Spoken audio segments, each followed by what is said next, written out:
Bismillahirrahmanirrahim. Assalamualaikum warahmatullahi wabarakatuh. Halo Tribuners, berjumpa lagi dengan Reza yang akan mengajak teman-teman sekalian untuk mengunjungi Masjid Nurul Iman. Oleh karena itu, ikuti terus perjalanan kita hari ini.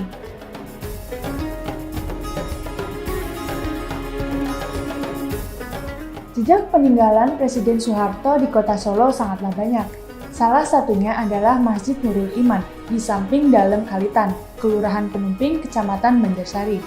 Masjid ini sangatlah ikonik. Selain karena dibangun atas prakarsa Presiden, bangunannya yang indah dan megah membuat jemaah berduyun-duyun datang menghampiri. Dalam sejarahnya, masjid ini dibangun pada tahun 1996, pasca wafatnya Ibu Tien Soeharto. Kala itu, Masjid Nurul Iman masih didirikan dalam bentuk musola kecil yang hanya mampu menampung puluhan orang saja. Seiring perkembangan waktu, jumlah jemaah semakin bertambah. Uang infak juga ikut mengalir dan renovasi terus digulirkan hingga 3 kali. Dan kini sudah mampu menampung hingga ratusan jemaah.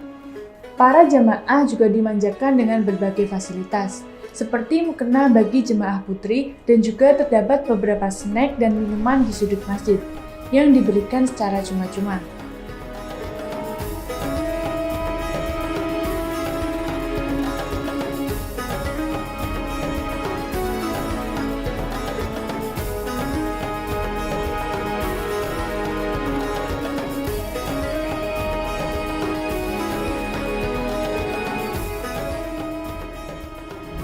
Bismillahirrahmanirrahim. Assalamualaikum warahmatullahi wabarakatuh. Baik Tribuners, kali ini saya sedang berada di Masjid Nurul Iman atau masjid yang sering dikenal dengan Masjid Kalitan karena berlokasi di Desa Kalitan. Selain itu, masjid ini didirikan oleh Presiden Soeharto. Seperti apa sih sejarah di baliknya? Yuk ikuti perjalanan saya hari ini.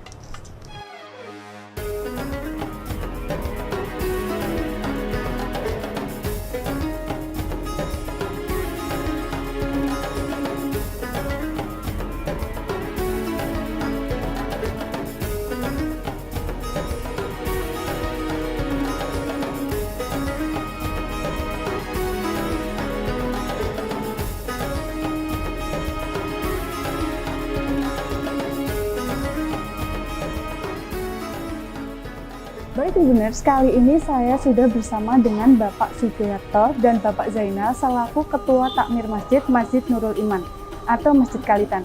Seperti apa sih sejarah di balik masjid ini? Yuk kita tanyakan langsung pada Bapak Zainal dan Bapak Sugiarto. Pak, mungkin bisa dijelaskan Pak sejarah singkatnya berdirinya Masjid Nurul Iman ini? Ya. Terima kasih. Berdirinya sejarahnya Masjid Nurul Iman ini adalah ketika Ibu Tien Soeharto meninggal dunia, kemudian Bapak Soeharto berinisiatif menggagas bagaimana seandainya di tempat ini kita dirikan tempat ibadah seperti masjid. Ya, paling tidak musola lah. Nah, waktu itu kurang lebih tahun 1996 dirikan musola, belum masjid seperti ini. Musola ukuran yang 10 kali 10 meter. 1 meter persegi. Jadi awalnya ada musola kecil Pak, tidak selebar ini. Itu awal berdirinya ya Pak? Iya.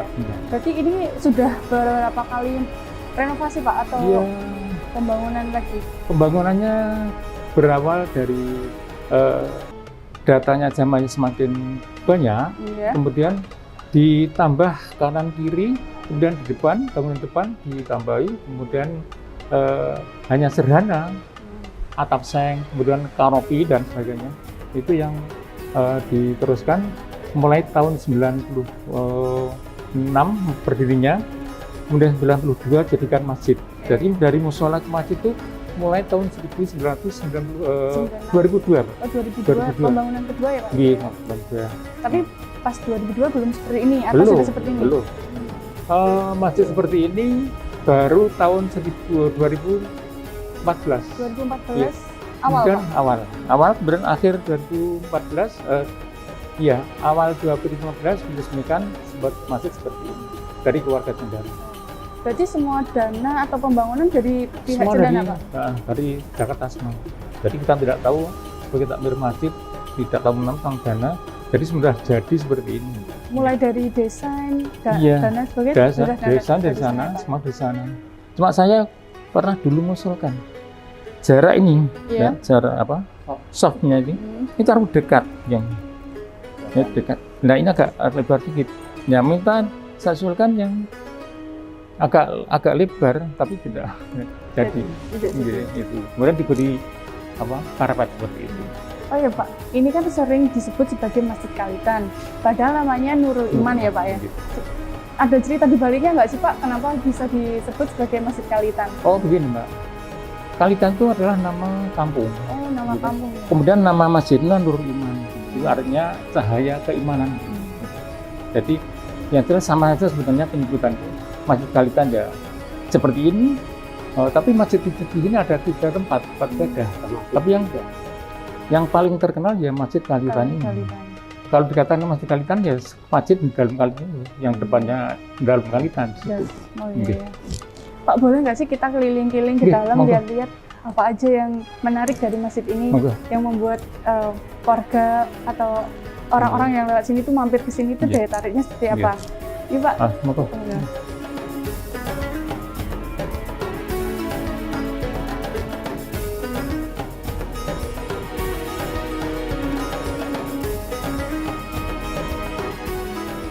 Yang jelas di sini Mbak, mulai dari masjid ini, pertama adalah dari airnya dulu, karena airnya sangat lancar, alhamdulillah cukup untuk bersuci, terutama untuk wudhu dan buang air kecil, buang air besar, kita cukup sekali. Jadi fasilitasnya lebih? Fasilitas alhamdulillah cukup. Kemudian dari fasilitas ruang masjid ada seperti AC, pemasangan AC, kemudian ditambah lagi dengan kipas angin seperti ini. Kemudian perpustakaan itu hanya khususnya Al-Quran yang paling banyak, Pak. Dan di sini tempat rukuhnya juga banyak sekali, sarung juga banyak. Jadi alhamdulillah untuk para jemaah nyaman untuk menjalankan ibadah sholat terutama. Jadi yang jelas ini segi keamanan juga kita jaga. Kita pasang apa? CCTV ya? CCTV ya. CCTV ada 8 titik. Ada 8 titik. Ini mimbarnya unik ya Pak, sudah masih ada ukiran. Mimbarnya ukiran. Jadi ini baru tambahan, belum. Ini tambahan, salah ditambahkan dari perkembangan masjid ini baik, gitu. Kemudian alhamdulillahnya seperti kotak-kotak itu juga tambahan, Pak. Dulu belum ada. Ketika masjid pertama dibangun tahun 2015 kemarin. Kemudian ditambah kok di sawang seperti seharusnya diberi ukiran. Ukiran terakhir ini terakhir. Yang itu sudah lama.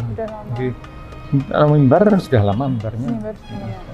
Kalau ruangan samping kanan kiri itu Pak? Samping kanan kiri ini ada tempat operasional untuk maker, kemudian alat-alat peralatan yang lain itu. Kemudian di sini ada peralatan untuk memandikan jenazah juga ada. Sudah diambil? Sudah diambil? Pindah. Jadi dulunya tempat itu ya? Iya. Oh iya Pak, sambil berjalan, kegiatan apa saja yang diadakan di masjid ini selain sholat 5 waktu dan sholat Jumat? Sholat Jumat.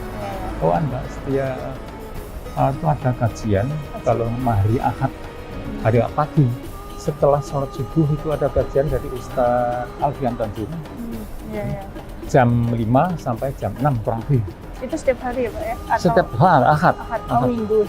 Kecuali kalau beliau sedang keluar kota, nanti ngabari.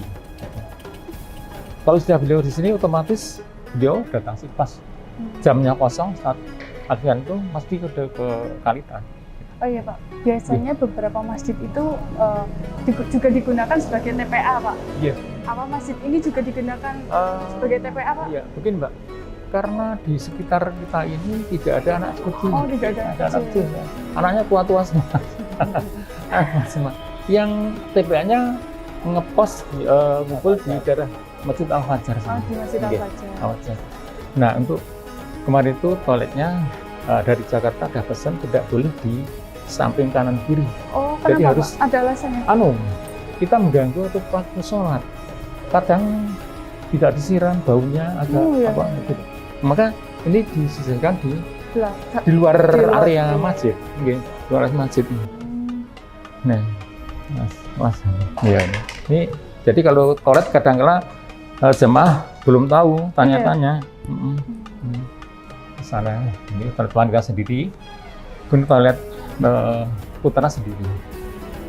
Tapi emang berarti tujuannya ya Pak ya, kenapa toiletnya dipisah ya Pak ya, nggak ditaruh kanan dan kiri? Iya. Kalau biasa kan masjid itu di sekitar kanan kiri, kanan kiri. Masjid. Ini yang disebut putri. Iya. Jadi langsung cukup luas ya Pak? Cukup, alhamdulillah Pak. Itu langsung masuk ke dalam kalitan. Ada pintunya. Katanya tadi ada 3 sumur tadi ya Pak? Oh ini ya, sumbernya itu. Jadi sumbernya alhamdulillah biar berapa Pak? Dulu pernah sumbernya hanya 2. Pas itu kurang air. Hari Jumat lagi, wah kita repot. Kita kemudian melakukan musyawarah teman-teman untuk nasibnya 1 lagi. Alhamdulillah sekarang sudah tidak ada kendala, lancar. Jadi masjid Kalitan ini 2 lantai ya Pak? Iya, 2 lantai. Bentuknya letter L, letter L.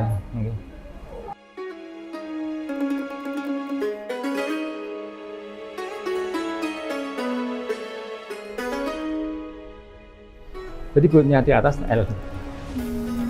Kalau ada event-event misalnya ada pengajian dari teman-teman, itu silahkan datang bisa. Jadi ini masih terbuka untuk umum ya Pak? Terbuka. Nah itu malah dulu sebelum pandemi itu yang datang sini banyak. Yang terutama yang ijab, itu ijab kabul. Kadang seminggu itu sok 2 kali, 3 kali. Ini yang bukan catatan. Teman. Iya. Nah, untuk perbaikan ya tiap tahun kita cat, kita bersihkan bersama-sama. Kita undangan tukang untuk bersih. Nah, yang paling penting setiap hari selama bulan Ramadan ini diadakan penyemprotan. Disinfektan ya Pak? Iya Pak. Tiap hari. Dulu sebelum puasa Niko, terus sekarang tiap hari. Karena tiap malam kita datang oleh masyarakat. Ya sebenarnya mengkhawatirkan, tapi ya kita gimana ya, apa ditolak. Oh iya Pak, ini kan masjidnya di pinggir jalan. Otomatis yang sholat di sini kan kebanyakan bukan dari orang sini ya Pak ya? Betul Mbak. Jadi yang sholat di sini adalah jamaah yang dari luar. Para pendatang, para safar, mereka datang pergi gantian. Sini, ya? Kalau orang sini aja berapa? Paling 10 orang. Paling 10 orang paling banyak. Kalau Jumat penuh ya? Cuma aku enggak. Ini penuh, bawah juga penuh. Atas bawah penuh. Jadi penuh. Padahal itu pandemi waktu. Tidak ada jarak. Tapi protokol tetap ya Pak ya? Tetap, di depan ada tempat cuci tangan. Dilihat apa itu suhunya itu, suhunya itu.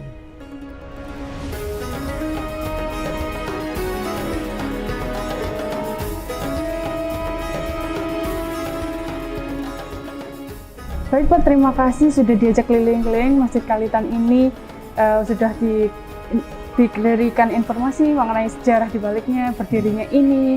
Semoga bermanfaat untuk kita semua ya Pak ya. Amin, amin. Ya, saya selaku yang didoakan masjid ini, apabila ada kekurangan, saya mohon maaf sebesar-besarnya.